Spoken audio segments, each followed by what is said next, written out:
Welcome to City Mousso. asalaamaaleykum mbokk yi ak xarit yi ñuy seetaan maa ngi am contenté di leen dalal saa su nekk ci seen émission City Mousso tey nag City Mousso dafa ñëw fii ci Point E ñëw seet si kenn ki nga xam ne kenn dootu ko présenté ñu koy wax maître Ousmane Seye maître maa ngi lay nuyu. Khadija maa ngi leen di fay maa ngi lay fay plutôt di nuyu ñi nga àndal waa Mousso City Mousso City di ay xale yu yàgg jaayar maa ngi leen di ñëpp di ñuy ñëpp ñoo xam ne ñu ngi seetaan sa émission bi fii ci réew mi ak ci bitim réew di la di wax aussi dalal jàmm ci sama màkkaan fii. waaw maître gis nañu actuellement Covid bi ak inondation bi nga xam ni dafa impacté dëkk bi muy monde entier bi lan mooy sa jàngat ci loolu. waaw bon feebar boobu ñuy wax Covid 19 ci àddina bi yëpp la lëmbee mais dafa am moment boo xam ne ci la ñu nekk mooy moment nawet xam nga d'habitude nawet nag moom dafa xaw a doy waar parce que taw bi dina bëri ndox mi dina fi taa yooyu dañ fi bëri donc feebar bi dinañ fi bëri surtout li ñuy wax sibiru ca xam nga feebar bi dafa tax ba nit ñi xaw a ragal hôpital gis nga am na ñoo xam ne sax feebar bi lu leen jàpp daf leen di jàpp ñuy ragal a dem hôpital ba yàlla def li gën ci seen biir kër donc liñ ci njëkk a wax askan wi mooy feebar bi bu leen tere ñi nga xam ne dañu feebar ñuy dem hôpital ca sibiru bi dafay ñëw nawet ca sibiru dafa xaw metti mais Sénégal demoon na ba def ci ay jéego ba nga xam ne bu la dalee yàlla dina def nañ la faj ba nga génn ci donc man ñi may ñaan xale yi te dina dal sax mag parce que sibiru ñëpp lay dal mooy ñuy seet seen yaram surtout ci nawet bi que feebar bi Covid 19 bu ñu leen teree ñuy dem hôpital di seet seen yaram bi ba nga xam ne bu fekkee ne sibiru bi dal na leen ñu gaaw ko xam gaaw leen faj parce que Covid nurul ak sibiru xam nga Covid amagul garab da ngay fàggandiku da ngay def prévention pour bu mu la dal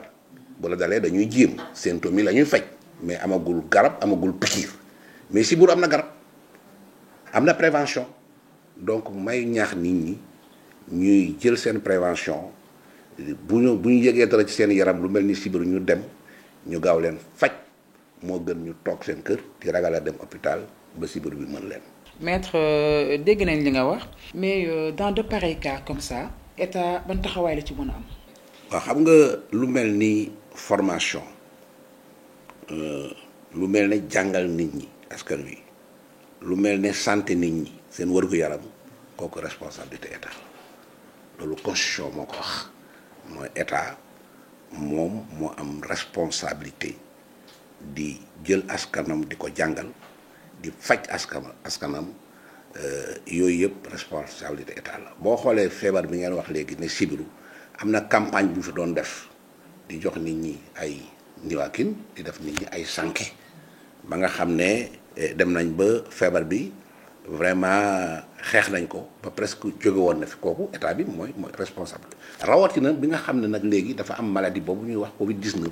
donc état bi dafa war a yokk loxoom ci def campagne de vaccination campagne di jox nit ñi sànq mais surtout ñu fexe ba dëkk bi set kooku gis nga président Macky Sall d'ailleurs daf ci xar tànk tubéyam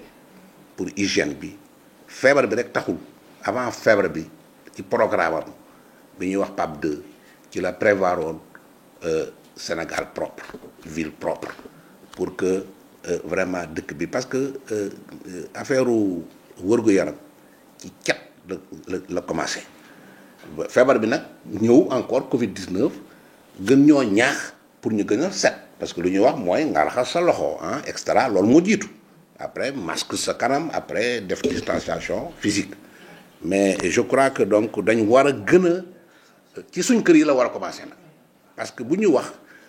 ci biir kër yi chef de famille surtout suñu jigéen ñi nga xam ne ñu sawar lañ ci loolu nañ gën a farlu pour seen kër set nañ gën a farlu quartier bi set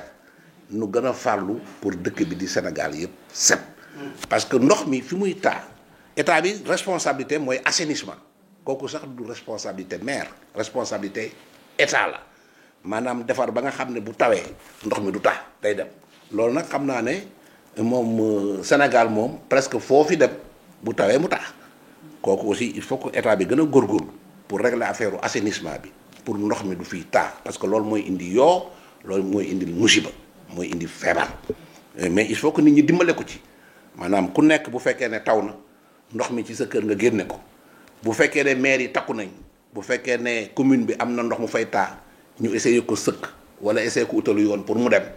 je crois que bu ñu ko defee Sénégal dina set loolu laay ci ñaax daal pour que état bi population bi gën leen jàppale pour ñu gën a setal seen kër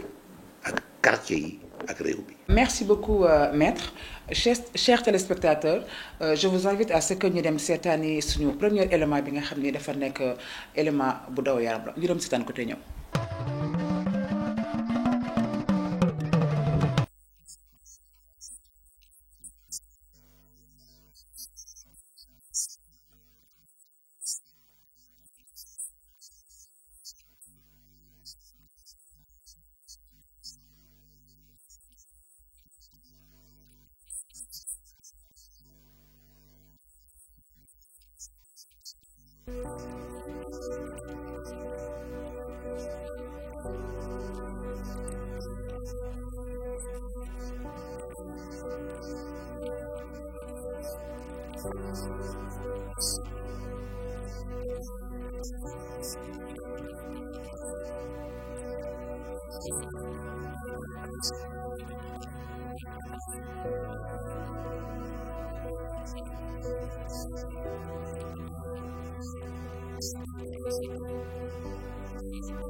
Maître, si on parle de solidarité tey lan la lay inspiré. xam nga avant waxtaan bi commencé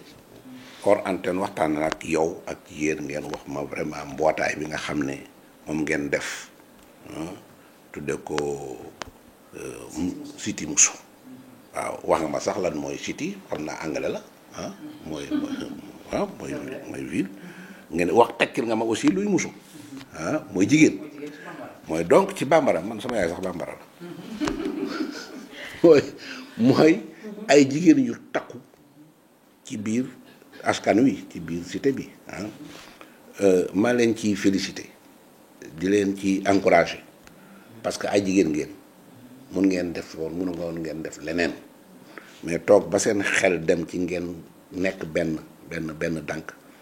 booloo boole seen doole di uti ñoo xam ne aussi am nañu doole pour ñu dimbali ñi nga xam ne amuñu doole loolu mooy solidarité parce que diine ko njëkk a bëgg muy diine l'islam di diine chrétien foo ci dem mooy ci alxuraan ci bible bi dañ ne yàlla dafa bind nit ñi pour ñu booloo moo tax yàlla boo gisee lépp lu mu bind ñaar la bu la bindee jigéen day bind góor ci même ci bàyyi mayeeg yooyu yëpp lu mu bind même plante yi dégg naa dafa am yu jigéen ak yu góor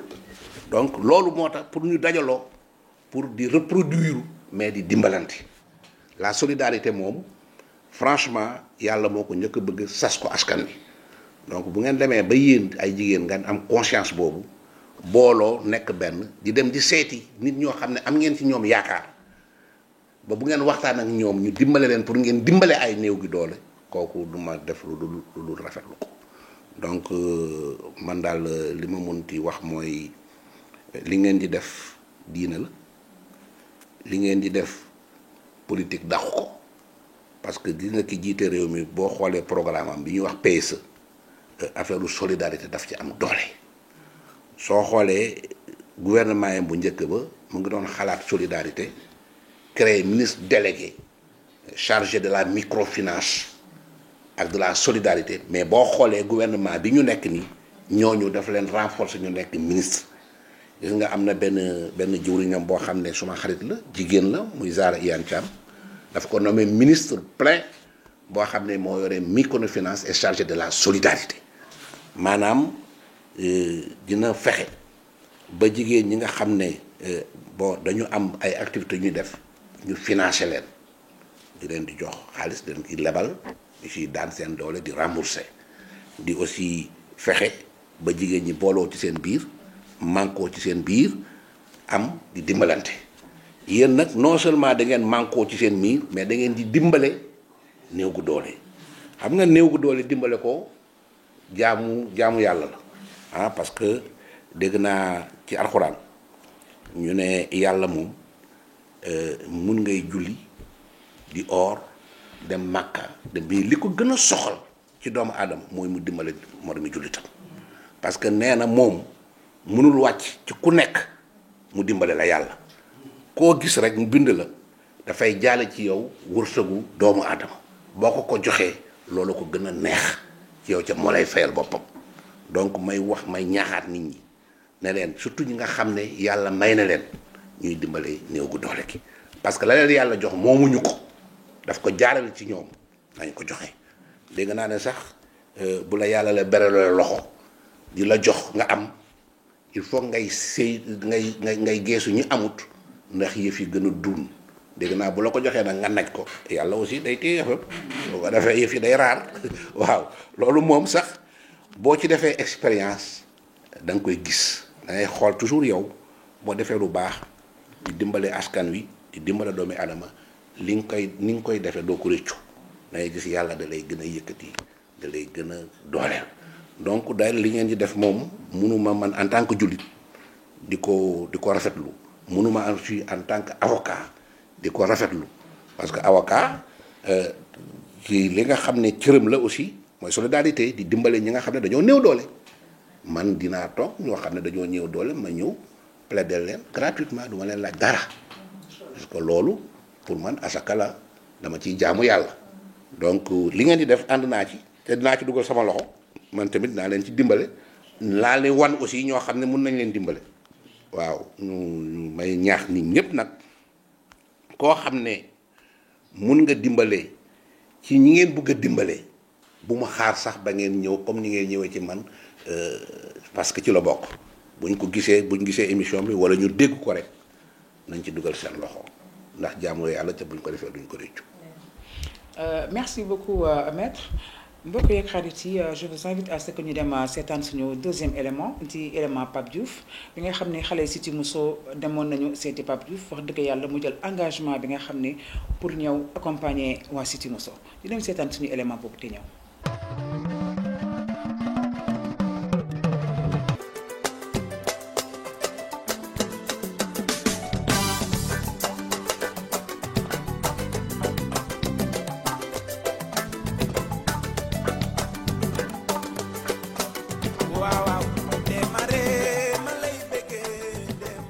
waaw Pape waa Cité Mousso ñoo fi ñëwoon Cité Mousso nag soo ko déggee mooy cité jigéen ñi mu nekk ay xale yoo xam ne nag xale yu jàmbaare lañ xale yu takku ni dañoo war a góorgóorlu xool li nga xam ne ñoom dañ koy defal seen réew mais duñu xool li nga xam ni moom la seen réew defal moo taxoon tey ji ñu déplacé wu ñëw seet si la doon waxtaan seeg yow ci li nga xam ni mooy solidarité ku nekk na gis nañ action yi ngay def ci banlieue bi di ko jàppale tamit handicapé yi fépp ñu xalaatoon ni nag jàppal ma jàpp bi sentir nañ la ci ndax fekk nañ la nga di ko def ñu ne woon nañ la seet si tey ji ñun waa Cité Mousso waxtaan ak yow waxtaanoon nañu ak yow sax ba nga xamal ni ñu yaa ngi ci biir waaye tey dañoo déplacé wu ñëw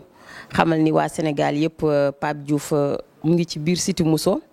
ndax yaakaar naa ñi nekk ci Cité Mousso bi ay frère am lañ ak ay sœur am moo taxoon waa Cité Mousso dikk tàllal la loxo pour ngeen ànd ngeen liggéeyal askan bi liggéeyal suñu réew jàppale néew doole yi jàppale ñi nga xam ni seen loxo jàppal seen ginnaaw loolu moo ñu fi indi woon tey ñu jox la kàddu gi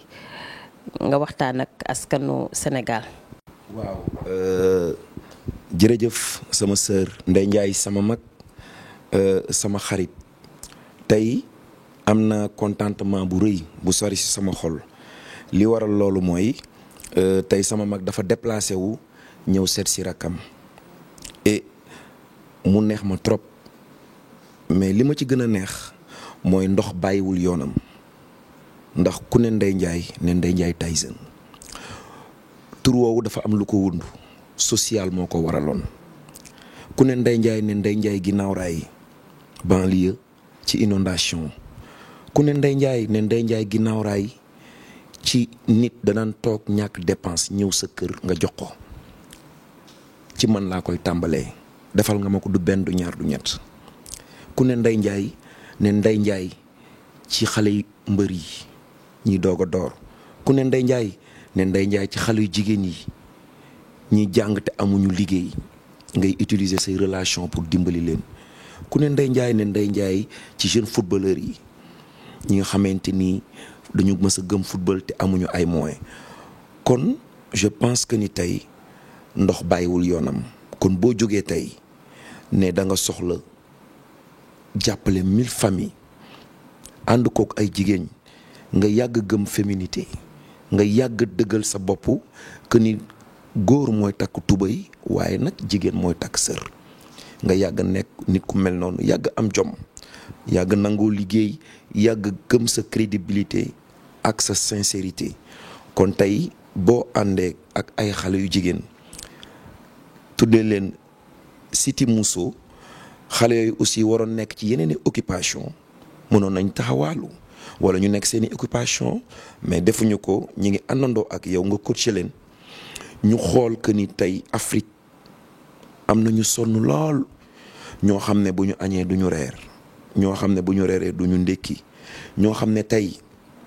seen wér-gu-yaram dafa sooxe donc nga bàyyi lépp loo war a defaat loolu mission kon dama naan yow missionnaire nga te missionnaire boobu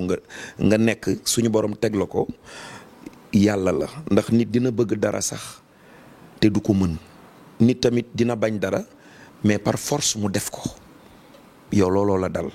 yàlla moo la sàkk pour nga nekk missionnaire boo xam ne allah kulli alin rek da ngay war di dimbali doomu aadama yi donc ma am mbégte nag ci loolu encore vraiment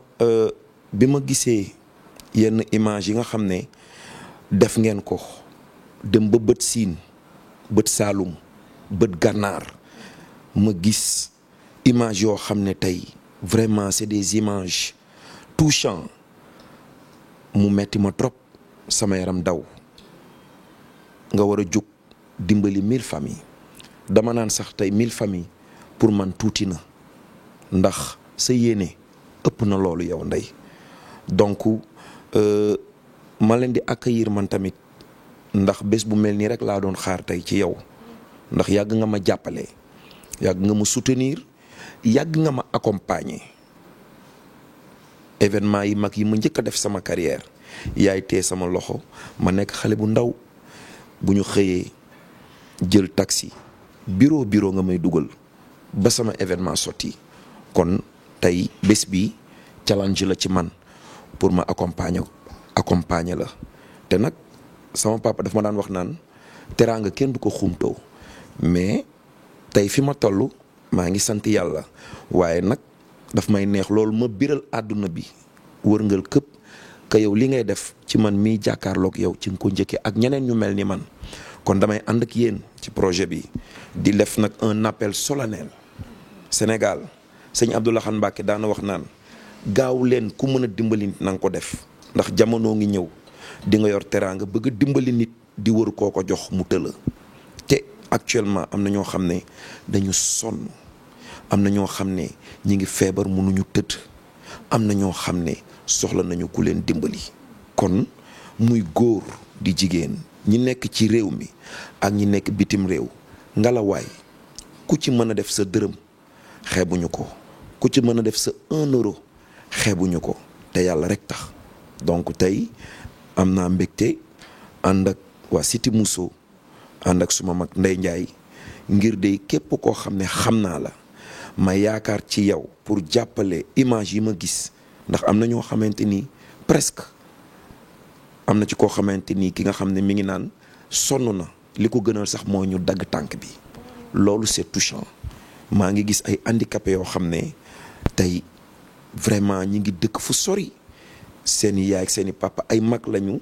amuñu kàttan et que ñooñu il faut ñu leen di diri maa ngi gis koo xam ne mi ngi bërëngu donc loolu yëpp c'est des images yoo xam ne c'est vraiment touchant et que ku amul xol boobu sax doo jóg di leen gëstu ba di leen mën di découvrir ndax am na ñoo xam ne tey sonn nañu de mais buñ doon dee du ñu mës a wax ne mastata parce que seen jom seen ngor ak seen am sutura moo leen di noot ba du ñu mën a wax kenn seen soxla te ñooñu nag bari nañ ci réew mi kon su ngeen jógee di taal seen essence di dépenser seen xaalis di leen wëri di leen génne yéen a ngi jaamu yàlla kon ngelawaay message bii may joxe man Pape Diouf leader de la génération consciente ku ko seetaan nga gis ni que vraiment message bi touché na la dërëm sax xeebuñu ko ngeen jàppale ñii ngir 1000 familles yi nga xam ne Ndeye Ndiaye Tyson la grande dame bëgg na ko def ngir jàppale askanam ku leen mën a jàppale rek nga jàppale leen. maa ngi woo sama mbokku artistes yi politiciens yi technocrates yi sportifs yi vraiment homme d'affaires yi ba ci sénégalais bi nga xam ne sax tey maanaam chômeur la ndax xol amul alal amul ñàkk alal xol rek la mën a doon tey di nga gis koo xam ne yor na dërëm gis ko xiif mu jox ko dërëm boobu toog deñe wala mu fande ngir yërmande kon man it maa ngi leen di woo ci yërmande jërëjëf. li nga wax ci xol la génne mais ci xol la delluwaat vraiment li nga wax lépp ci yow la nekk ndax ku nekk gis na sa taxawaay ci banlieue bi ngay góorgóorlu di jàppale néew doole yi xam nga ku nekk nag li ñu wax rek lu waay nàmp rek moom ngay tàqamtiku bu ma ci doon wax dinaa ci sori lool ndax maa ko teete waaw mu am waajur yu baax nag macha allah kaar mais wax di ci kanam dina ñëw incha allahu rabbi vraiment kon léegi Max yow mi nga xam ne yaa tànn Pape Diouf mu nekk sa parrain ma jox la kàddu gi ba xam loo koy wax. voilà maa ngi lay nuyu Pape Diouf di am contentement mbégte tamit di rafetlu toogaay bi nii parce que accueil bi nice na macha allah tamit di la remercier sa disponibilité parce que c'est pas facile un homme comme toi ñu teel fii pour benn émission nii c'est pas facile mais di la remercier nag man nag dañ ma lancé benn défi bi mooy récolter une somme de 50 millions bari na bariwul su ma nee bari na mooy ci ñu koy dégg mais bariwul parce que ci ki ma àndal la mooy yow parce que dama jël sama choix porté ko ci yow lu tax ma porté sama choix ci yow mooy danga doon un leader un homme koo xam ne estimé nañ ko fii ci Sénégal parce que macha allah ci musique Sénégal def nga fi lu jar tey bu ñu la tegee ci télé bi kenn dootu la présenté ma porté ko ci yow pare nga doom Pikine comme man comme sama tante Ndeye Ndiaye Tyson macha allah moo tax ma ni man sama choix dama koy porté ci yow nga nekk sama parrain juste pour nga ànd ak man ak ñeneen ñu récolter une somme de 50 millions tiituma ci nag awma ci jaaxle parce que gis naa ni ngay liggéey parce que ku ñu nommé ambassade handicap yaakaar naa ni dox ci social du ko jafe te macha allah yàlla boole na la ay nit di ñaan rek suñu mëbët ñu mottali ko ci incha allah. comme que Siti Mousso lañ la seeti woon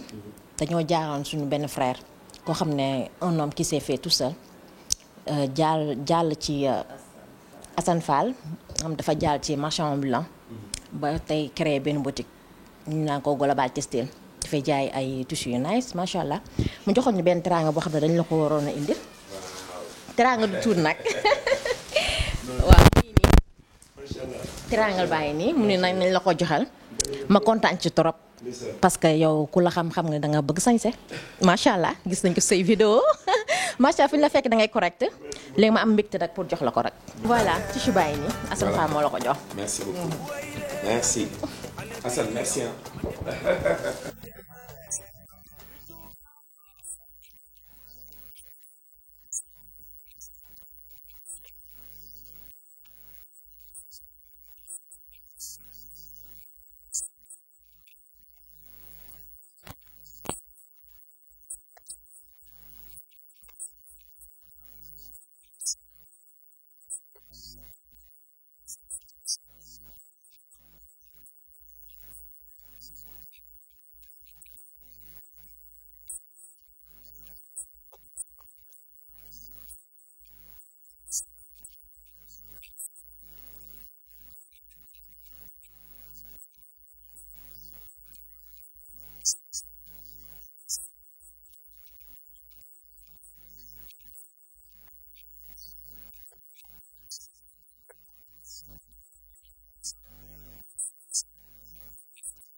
waaw ginnaaw bu ñu demee seetaan suñu élément boobu ak Pape Diouf wax dëgg yàlla Pape ñu ngi lay gërëm bu baax di la sant di la remercier parce que yow ci social rek ngay dox donc lépp li nga xam ni rek ñun ñi ngi ci Pape yàgg nga ci def sa loxo yaa ngi jàppale waa Pikine yaa ngi jàppale waa Sénégal ñu ngi lay wax un très grand merci et di la wax bienvenue dans Cité Mousso waaw maître ma delluwaat rek di la poser benn question HCCT en tant qu'institution vu que Cité Mousso dafa war a parcourir les 14 régions du Sénégal ban partenariat la HCCT en tant qu'institution war a mën a xaar ci li nga xam ni mooy Cité Mousso. yow question boobu vraiment question bu am solo la parce que HCCT mooy Haut Conseil des collectivités territoriales boo déggee collectivité territoriale mooy gox-goxaan yi HCCT moo leen ëmb ca biir HCCT membres yi Sénégal dafa am 45 départements moo ko composé 45 départements bu nekk am nga représentant au niveau HCCT te représentant boobu dañ ko fal du président moo ko tànnal boppam dañ ko fal mu dem élection suffrage universel ñu fal ko comme ni ñuy fale député yi assemblée nationale ñu ñëw HCCT donc ñi nga xam ñooy représenté département yi au niveau du haut conseil nit ñu am légitimité lañ nit ñoo xam ne population yi seen gox ñoo leen yónni pour ñu représenter leen au niveau du haut conseil des collectivités territoriales man mi wax ak yéen man président moo ma tànnal boppam parce que dafa am ñoo xam ne dañ leen fal am ñoo xam ne président moo leen tànnal boppam mais ña fa ëpp mooy ñi nga xam ne dañ leen a fal donc bu fekkee ne yéen da ngeen di dem ci gox-goxaat yi ci réew mi ngeen ne région yi 14 lañ fukk ak ñeent lañ ci réew mi ci Sénégal fu nekk da ngeen fay taxaw ñëw seet si koo xam ne man vice président la au niveau du haut conseil des collectivités territoriales du ma mun lu boole leen ak haut conseil pour que fépp fu ngeen xam ne yéen a nga fay taxaw ci région yi représentant au conseil ca département ba ñëw nekk seen point focal wax ak yéen yóbbu leen ci askan wi ngeen seet la fa askan wi gën a soxla ngeen taxaw ci ñun tamit ñu dimbale leen en tout cas man mii di wax ak yéen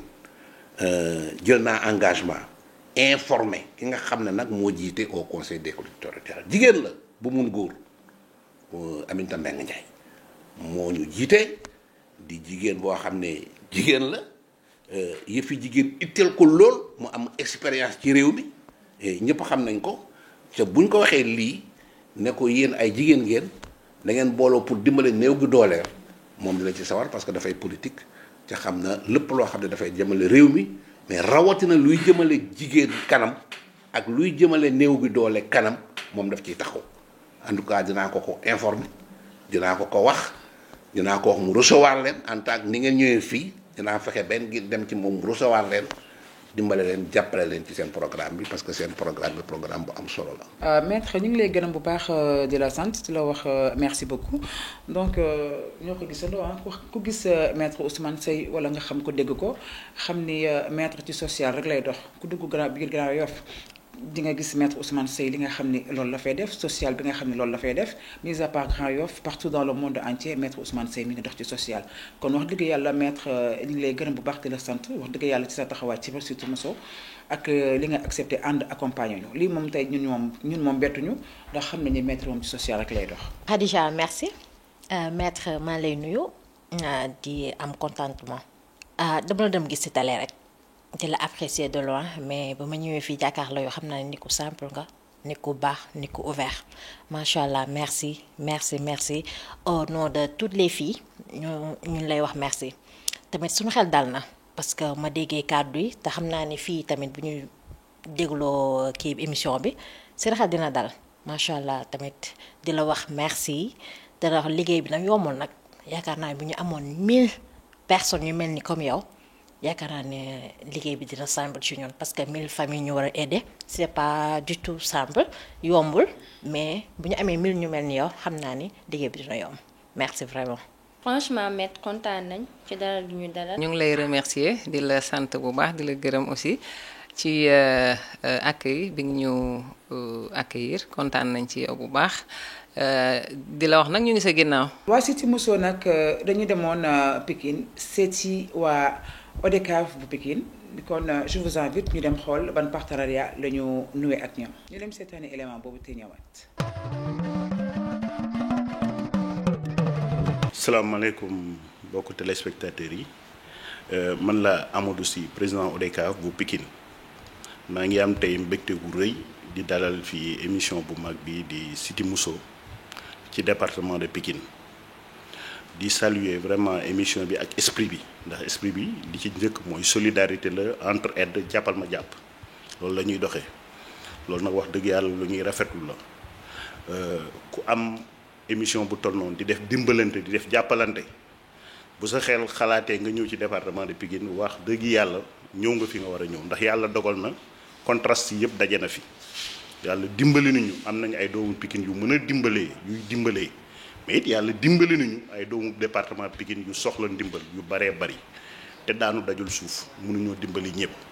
kon nag su fekkente ne émission bi ñëw na wax dëgg yàlla dañ ciy laaj mobilisation population Pikine yëpp di ci ñaan mobilisation autorité yi yëpp politique et administrative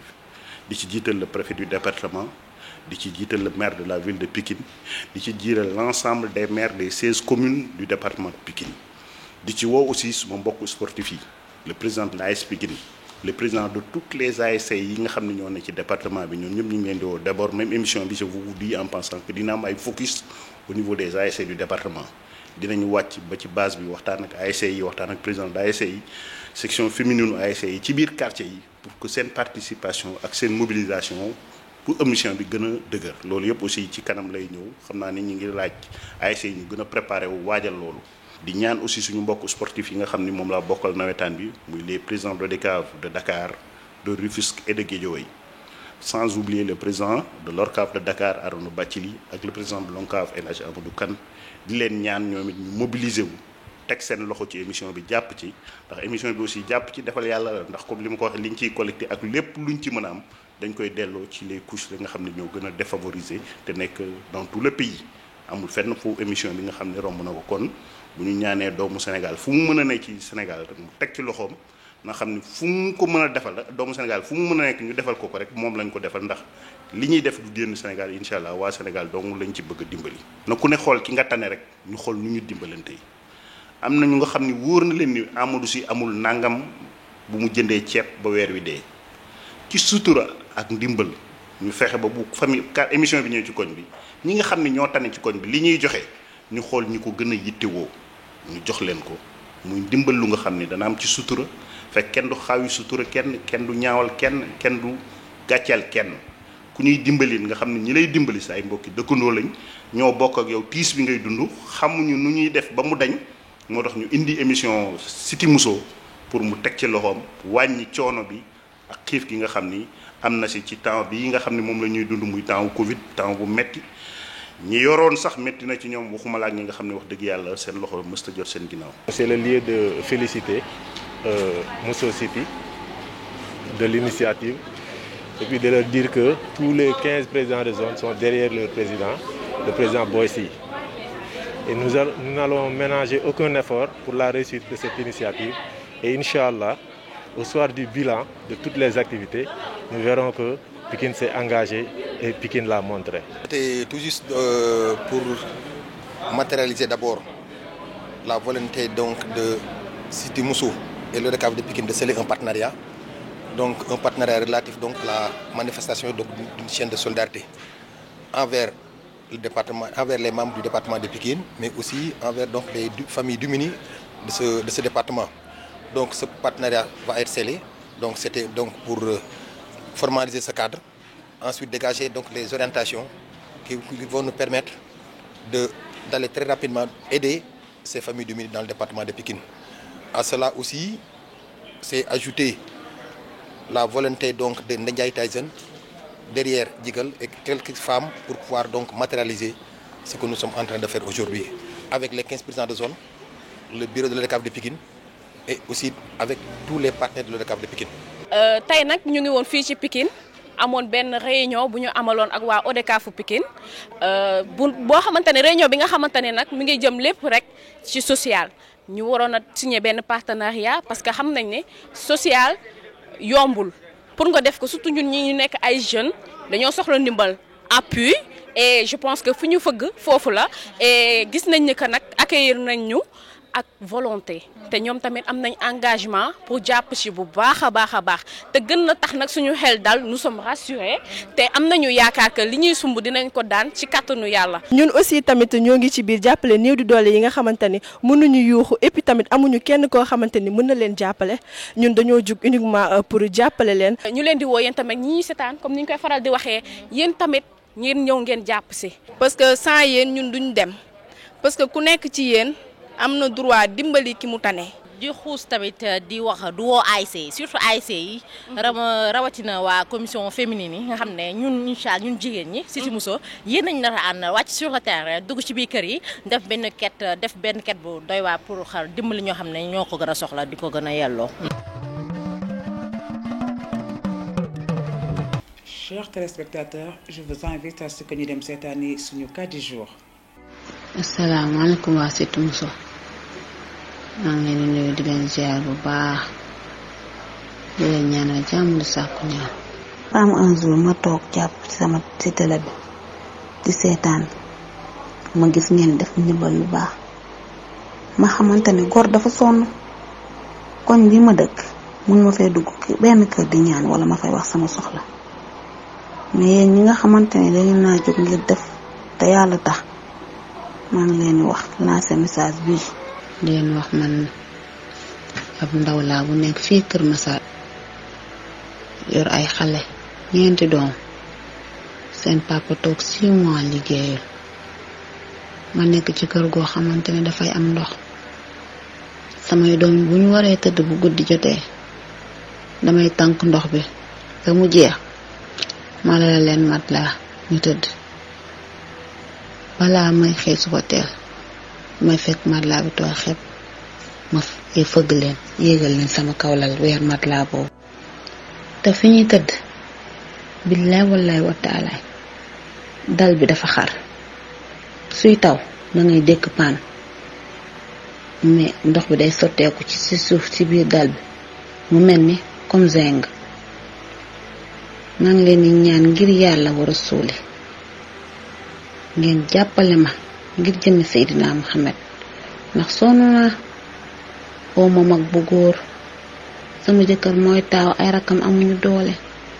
chauffeur la woon oto bu mu am ñu nangu ko ndax du am versement bu mag ndekki laay jaay lu ma am indi def ci kër gi boo samay doom lekk maa ngi leen di ñaan bu ngeen gisee sama message bi ngeen tontu ma ngir jëmi Seydina Muhammad xeebu ma béton xeebu ma ciment xeebu ma suuf xeebu ma benn ndimbal. mbokk yeeg xarit yi ñoo ko gisandoo gis ngeen li nga xam ni moom la soxna si wax mu nekk li nga xam ni franchement lu daw yaram la nekk nit ki nga xam ni dafa nekk dans le besoin soxla ndimbal soxla ñu ko jàppale mais lépp ci sutura kon nag maa ngi lancé appel ñu ci mel ni ñoom ku ci mel ni ñoom maître Ousmane Seye ak ñeneen kilifa yi nga xam ne ñi ngi ci dëkk bi ak mécènes yi nga xam ne ñi ngi toog fi ñu toog bëgg jàppale néew doole te xamuñu fu ñuy jaar kon kii nag moom dafa soxla ndimbal wax dëgg yàlla ndax pour mu am sax lu mu lekk dëgg yàlla problème la kon ñu ngi tàllal loxo comme niñ koy defee saa su nekk rek di wax ñi ci kaw nañu wàcc ñoo jàppale ñi ci suuf ndax kii soxla na ndimbal macha allah. Cité Mousso nag comme ni ngeen ko gisee ngeen xamee que noonu am na ay kilifa am na ay leaders yi nga xam ni ñoo ñuy accompagner je vous invite à ce que ñu dem seetaani élément boobu te ñëw. ñoo ngi fii ni tey ji Médina ñëw seet si suñu papa suñu xarit suñu nijaay muy Alaaji Lamine Naar Diop yaakaar naa ne bu ñu ne Alaaji Lamine Naar Diop ñëpp xam nañ ko ci àdduna bi ci defkatu lu baax ci nit bu social nit bu am jàmm nit bu mën a jàppale ñëpp moo taxoon waa Cité Mousso ñëw tey seet si ko ñëw waxtaan seeg moom kon suñu nijaay Alaaji Lamine Naar Diop ñu ngi lay nuyu di la ziyaare. asalaamaaleykum maa ngi nuyu téléspectateurs yeeg ñëpp di dalal Cité Mousso te it lii ma nangoo def li ngeen di dox muy mission bu noble moo tax waaye kenn du ni ma sama gis ma dugg ci yu mel nii waaye lii nag tey bu ma amoon doole ji war du ngeen sonn di def ay kilomètres ndax gis naa li ngeen di daj dégg naa ko yéen dëkk bi yëpp a ngi koy waxtaane ni ngeen jóge wutul leen lu ngeen def ci seen bopp ndax yéen ñëpp ku ci nekk am nga sa pexey bopp joo xam ne am nga respect bi nga juddoo ko léegi kon léegi daan dunde ba sax si ki mën na ci continuer waaye li ngeen xool xam ne addina bi diine yëpp ñoo àndandoo ci war a dimbali diine yëpp muy jullit muy christianisme muy leneen ñëpp àndandoo nañ ci entraide ngeen jóg pour entraide di def social ma xam leen nit ndax lu waay di wuyoo da koy nuru xam gi ma leen xam depuis des années xam ne ci loolu rek ngeen ne te defagu leen woon bi association moo tax ma wóolu leen ba nangu ndax xam naa seen crédibilité moo tax man nangu ci sànni grain de sel fi ngeen programme yëpp pour dem fa bu ngeen demee di ngeen fa nekk bienvenue parce que yéen nit ngeen ñoo xam ne lii ngeen di def li ma gis ci film yi ñi ma dégg ñu wax jaboot yi nga xam ne am juróomi doom ñëpp handicapé am nit ñoo xam ne ñu ko am dépression wala ki fi mental ñu koy faj te duñ leen jox añ duñ leen jox reer da nga indi sa malade rek teg fa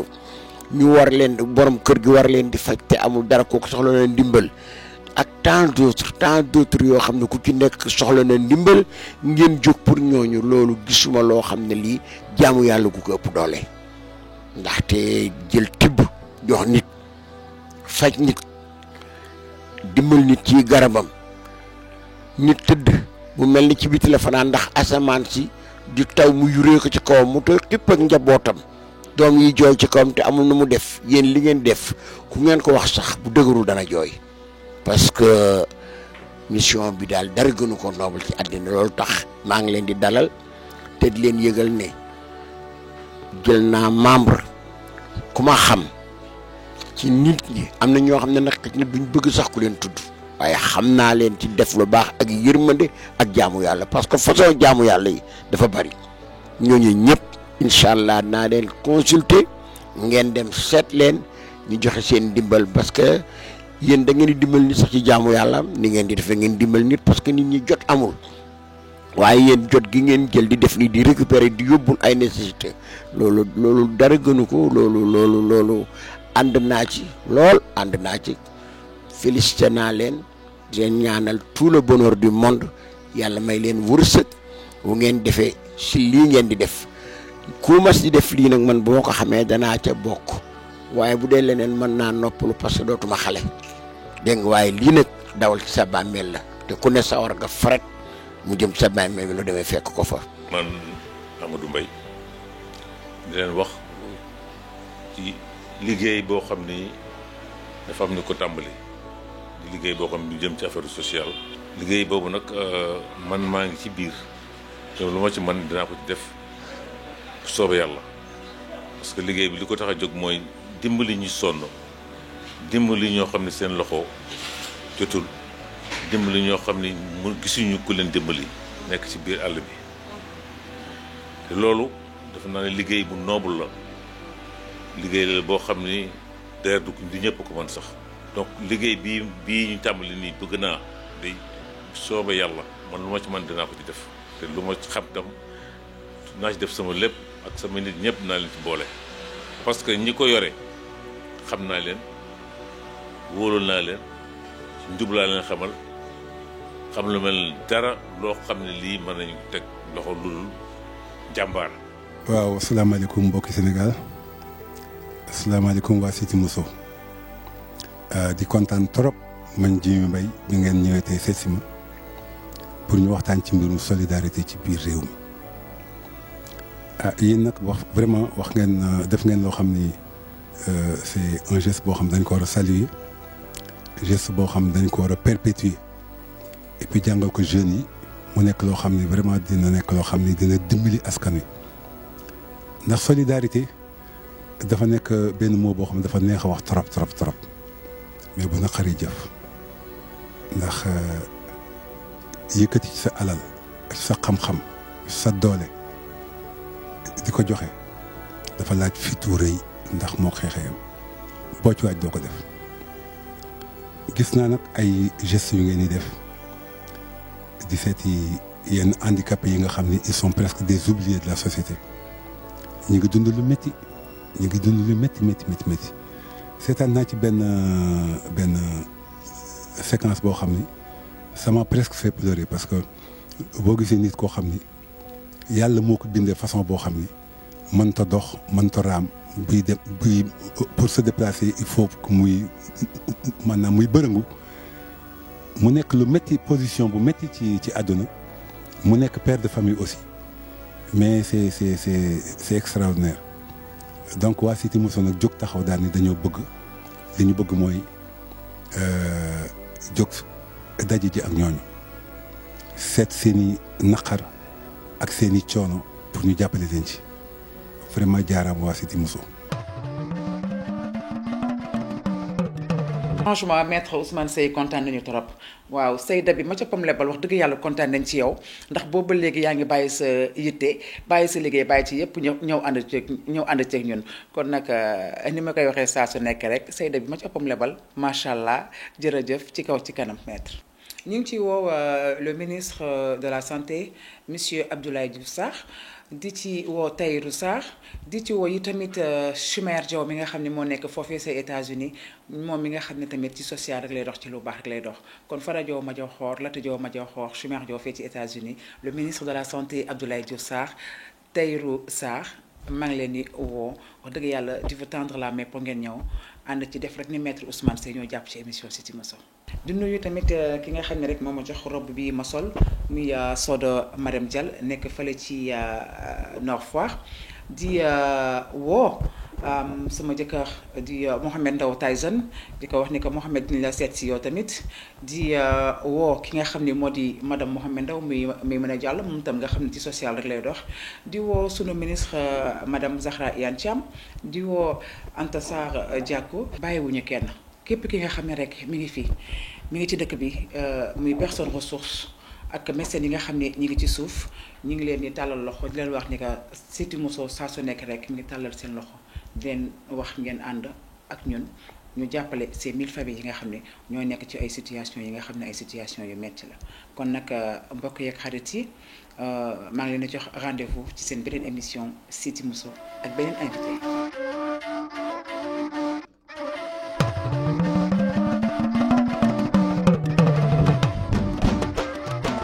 wurus nga lam jëm mu ko jëndeeg la neeno moo ma leen gënal